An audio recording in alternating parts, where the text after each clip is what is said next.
देख रहे हैं GGS न्यूज़ 24 भ्रष्टाचार के खिलाफ जंग।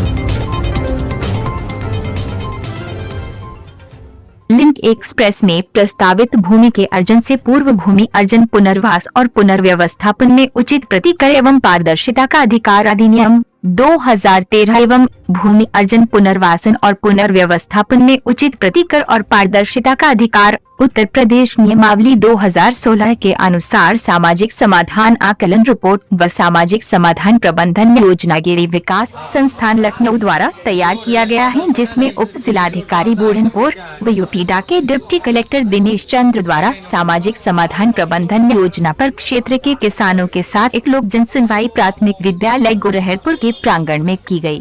जमीन अधिग्रहण के तहत किसानों के बीच लोक जन सुनवाई की जा रही।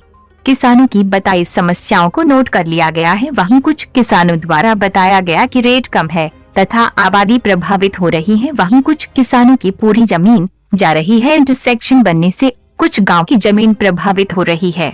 वहीं किसानों द्वारा ये भी बताया गया कि जमीन के बदले जमीन दी जाए, इस पर विचार किया जा रहा है। GGS news 24 bureau Azamgarh Atraulia Ashish Kumar Nishad की रिपोर्ट।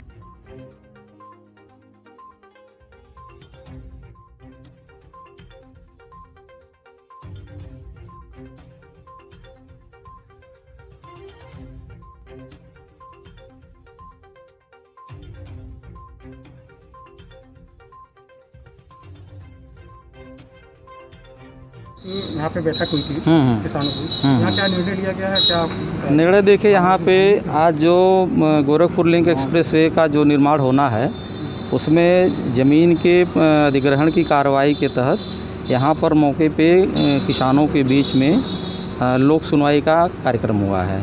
इसमें यहाँ पर किसानों के द्वारा जो समस्या बताई गई है उस समस्या को यहाँ पर नोट किया गया है।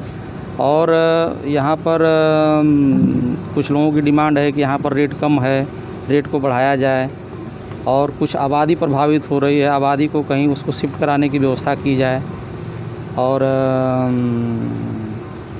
कुछ ऐसे किसान हैं जिनकी पूरी ज़मीन चली जा रही है, क्योंकि यहाँ पर वो इंटरसेक्शन बनेगा तो इंटरसेक्शन में काफ़ी लोगों की ज़मीन प्रभावित हो रही है। तो यही सब सारी बातें हुई हैं। बाकी जमीन के बदले जमीन की बात। हाँ, यहाँ पर कुछ किसानों के द्वारा ये भी कहा गया कि अगर उनकी जो ज़मीन जा रही है उसके स्थान पर अगर उनको कहीं और ज़मीन मिल जाए तो इनको अच्छा होगा। तो ये क्या सर संभव होगा? बिल्कुल संभव हो सकता है। किसानों की जो बैठक की गई थी, यहाँ किसानों ने आपसे क्या क्या समस्या बताई हैं और क्या समस्या मेन मुद्दा क्या है सर? ये सामाजिक समाघात आकलन और सामाजिक समाघात प्रबंधन योजना के अंतर्गत आज लोक सुनवाई यहाँ पर की जा रही है, जिसमें किसानों की काफ़ी समय से उचित मुआवजा देने की मांग रही है, क्योंकि इनका कथन है कि ये एक व्यावसायिक क्षेत्र है जो नगर पंचायत से लगा हुआ है, साथ ही यहाँ से नेशनल हाईवे जा रहा है। इस आधार पर इनका जो वर्तमान मुआवजा कृषि आधारित है वह अत्यधिक कम है, तो उस पर पुनर्विचार किया जाए।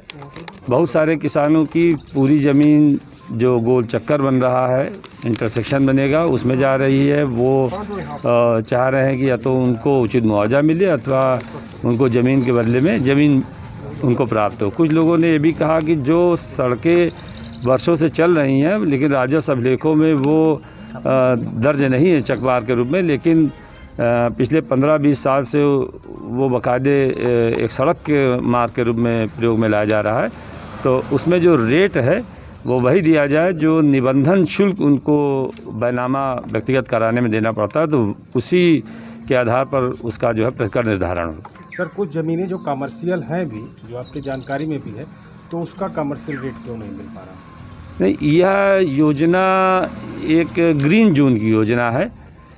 जो पहले नेशनल हाईवे हमारा बना था वह जो एक हाईवे चल रहा था उसका विस्तारीकरण था, और चूँकि ये ग्रीन जोन की योजना है, ग्रामीण क्षेत्र की योजना है, तो इसका जो प्रतिकर निर्धारण हुआ वो सर्किल रेट जो कृषि का था उसके 4 गुने के आधार पर प्रतिकर का निर्धारण हुआ है। चूँकि यह परियोजना की भिन्नता है, इसके चलते जो सर्किल रेट वर्तमान में निर्धारित हुआ है उसका कारण यही है। सर, अभी गणपतपुर, अचलीपुर और मनियारपुर 3-4 गाँव के किसानों ने ये वहाँ। आप देख रहे हैं GGS न्यूज़ 24 भ्रष्टाचार के खिलाफ जंग।